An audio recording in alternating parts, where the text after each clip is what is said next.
حضرت عثمان غنی رضی اللہ تعالی عنہ کی جو شہادت کا جو واقعہ ہوا بالکل ان شارٹ میں بیان کر رہا ہوں. یہ الاصابہ فی تمییز الصحابہ علامہ حجر عسقلانی علیہ رحمہ اور جو ہے الریاض النادرہ شریف میں محب الدین طبری علیہ رحمہ نے، اور تاریخ الخلفاء جلال الدین سیوطی شافعی رحمۃ اللہ تعالی علیہ نے، اور کئی اور تاریخ کی کتب کے اندر بالتفصیل یہ واقعہ ہے. اور میں بالکل ان شارٹ کر کے بیان کرنے لگا ہوں کہ حضرت عثمان غنی رضی اللہ تعالیٰ عنہ آپ کی شہادت اس طرح پیش آئی کہ آپ نے 12 سال حکومت کی. کتنے سال؟ 6 سال تو بڑے آرام سے گزرے. بقیہ جو 6 سال تھے نا اینڈ کے، تو کئی لوگوں کو جو دشمن اسلام تھے، جو حاسدین تھے، انہوں نے دیکھا کہ اسلام بڑی بڑی دور تک پھیل چکا ہے، سرحدیں کافی وسیع ہو چکی ہیں، کئی فتوحات ہو چکی ہیں، بڑے بڑے جو ہے ملک جو ہیں وہ اسلام کے تحت آ چکے ہیں. تو ان کو اب ہوا خدشہ کہ عثمان غنی جے ہور رہے، عثمان غنی جے ہور رہے تو پوری دنیا ہو جانی ہے فتح. تو اب عثمان غنی کو کسی طرح ہٹاؤ. تو ان لوگوں نے پروپیگنڈے کیے، معاملات کیے، کافی جو ہے نا وہ معاملات ہوئے. تو آپ کے جو گورنر تھے، ان گورنروں میں سے ایک گورنر جو ہے اس کی شکایات کافی آتی تھی، اور مصر کا گورنر تھا عبداللہ بن ابی سرح. عبداللہ بن ابی، اس کی کافی شکایات آتی مصر سے، اور یہ واقعی تھا بھی بندہ خراب. لیکن عثمان غنی جس کو بھی مقرر کرتے تھے اس کو کہتے تھے اللہ سے ڈرتے رہنا. کس سے ڈرتے رہنا؟ اللہ سے ڈرتے رہنا. اس کو بھی یہی کہہ کے کیا، لیکن وہ اپنی سرکشی پر اتر آیا. مصر کے لوگوں نے جو ہے نا وہ شکایات کی. امام حضرت عثمان غنی رضی اللہ تعالیٰ عنہ نے مصریوں سے کہا کہ اپنے جو شرفاء ہیں، اپنے جو بڑے لوگ ہیں، ان کا وفد بھیجو، ٹھیک ہے؟ تو میں جو ہے ان کو جو وہ مقرر کریں گے میں اس کے حوالے سے لکھ دوں گا. تو وہاں سے مصر سے 700 افراد کا وفد جو ہے وہ خلیفۃ المسلمین کی بارگاہ میں حاضر ہوا، اور آ کر عرض کی حضرت ہمیں یہ خلیفہ جو ہے وہ یہ بندہ جو ہے گورنر کے طور پر نہیں چاہیے، ہمارا گورنر بدلا جائے. تو آپ نے کہا کس کو گورنر بنانا ہے؟ انہوں نے کہا محمد بن ابی بکر کو. کن کو؟ محمد بن ابی بکر، حضرت ابو بکر صدیق کے لخت جگر محمد، ان کو ہم نے گورنر بنایا ہے. آپ نے فرمایا خط لیا اور آپ نے لکھا اس گورنر کے نام کہ اب تم معزول ہے اور اب سے گورنر جو ہے محمد بن ابی بکر ہیں. یہ خط لے کر آپ نے مہر لگا کر آپ نے جو ہے وہ اس وفد کے حوالے کر دیا، اور اس وفد کے ساتھ کچھ انصار صحابہ بھی جو ہے وہ ساتھ ہو لیے. ابھی مدینے سے 3 دن کی مسافت تک پہنچے تھے کہ ایک شخص انہوں نے دیکھا کہ بڑی تیزی سے اپنی اونٹنی پر جا رہا ہے. اب دیکھیں بدماشی، دیکھیں ادھر بدماشی دیکھو. اونٹنی پہ جا رہا ہے اور اپنے آپ کو جاسوس ظاہر کر رہا ہے. کیا ظاہر کر رہا ہے؟ جاسوس ظاہر کر رہا ہے. اور کبھی پاس ہوتا ہے لشکر کے پاس ہو کر، جو ہی وہ اس کے قریب آتے ہیں وہ بھاگ جاتا ہے. لشکر کے پاس آتا ہے پھر بھاگ جاتا ہے، پھر لشکر کے پاس آتا ہے پھر بھاگ جاتا ہے. تو حضرت محمد بن ابی بکر نے کہا یہ اس نے کیا ڈرامہ لگایا ہوا ہے؟ لگتا ہے یہ کوئی جاسوس ہے یا کسی کا بھاگا ہوا غلام ہے، اس کو پکڑ کر لے کر آؤ. اس کو جب پکڑ کر لے کر آیا، حالانکہ نہ تفا لایا نہ مکا لایا، کہتے جی میں عثمان غنی کا غلام ہوں. کیا غلام ہے؟ اچھا، پھر اپنے آپ پر اور شک ڈالنے کے لیے کہتا نہیں میں مروان کا غلام ہوں. کس کا غلام ہوں؟ پھر جو ان 700 افراد میں سے کسی نے پہچان لیا کہ یہ عثمان غنی کا ہی غلام ہے. کس کا غلام ہے؟ عثمان غنی کا غلام ہے. اچھا جی، پکڑا گیا. اچھا، اس کو کہا جی کہاں جا رہے ہو؟ کہتا ہے جی عثمان غنی کی طرف سے میں جا رہا ہوں مصر. کیوں جا رہے ہو؟ کہتا ہے جی میں نے خط پہنچانا. کیا پہنچانا ہے؟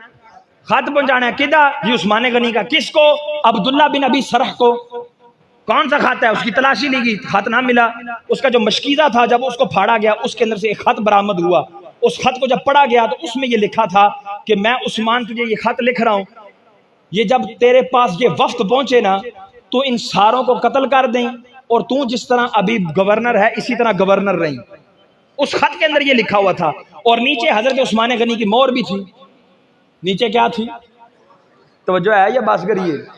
اچھا، اونٹنی کس کی تھی؟ حضرت عثمان غنی کی. اب جب اس وفد نے دیکھا کہ یار یہ اتنا بڑا ہمارے ساتھ دجل فریب ہو گیا ہے، ہمیں تو قتل کرنے کا کہہ دیا گیا، ہمیں تو گورنر بنا کے بھیجا جا رہا تھا، یہ کیا معاملہ ہو گیا؟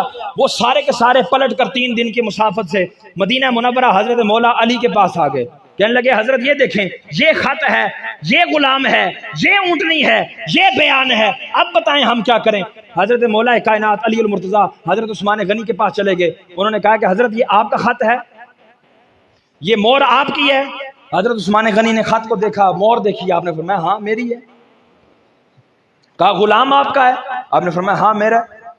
کہا اونٹنی آپ کی ہے؟ فرمایا ہاں اونٹنی میری ہے.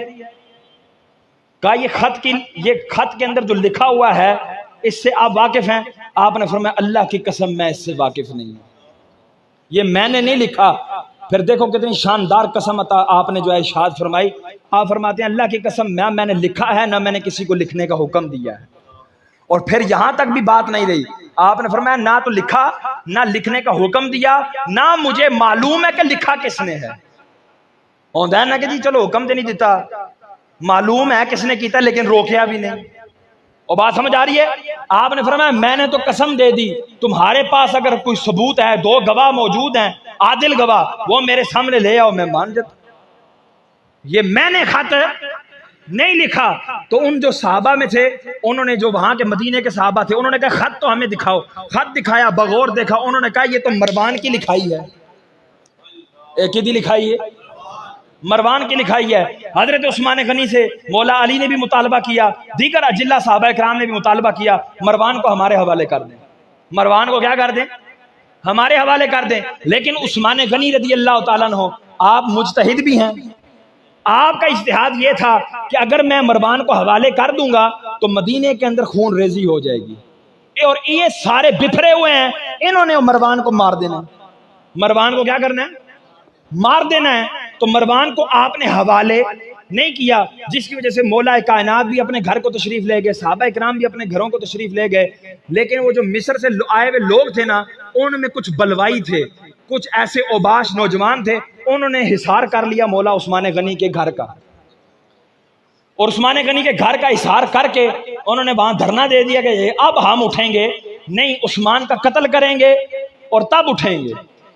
اور اس طرح کی روش ان کے اندر جو ہے وہ محسوس ہونے لگ گئی کہ یہ اب عثمان غنی کے در پہ ہو گئے ہیں. مولا کائنات علی المرتضیٰ کو جب اس چیز کی بھنک پڑی نا کہ یہ کہیں مار نہ دیں حضرت عثمان غنی کو، آپ نے دیکھو سپاہی کیسے بھیجے، آپ نے دیکھو کیسے جو ہے نا وہ بواب سیکیورٹی گارڈ کیسے بھیجے. آپ نے فرمایا حسن تم بھی جاؤ، حسین تم بھی جاؤ، اور اپنی ننگی تلواریں لے کر مولا عثمان غنی کے در پر کھڑے رہو، اور کوئی بھی بلوائی آگے آئے تو اس کو اندر جانے نہیں دینا.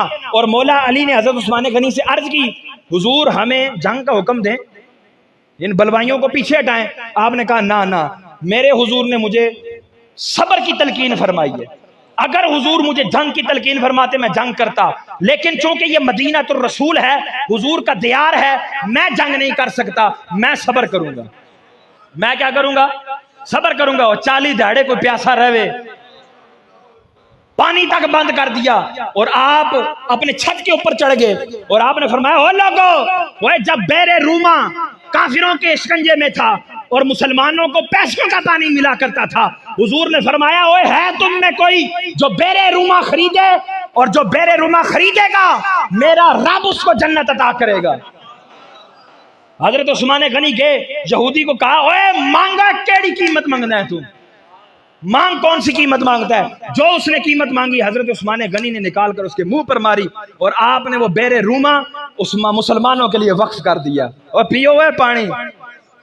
عثمان غنی کہنے لگے اوے مسلمانوں، اوے تم کلمہ پڑھنے والے ہو، اوے میں نے بیر روما وقف کیا تھا، آج تم وہی پانی مجھ سے روک رہے ہو.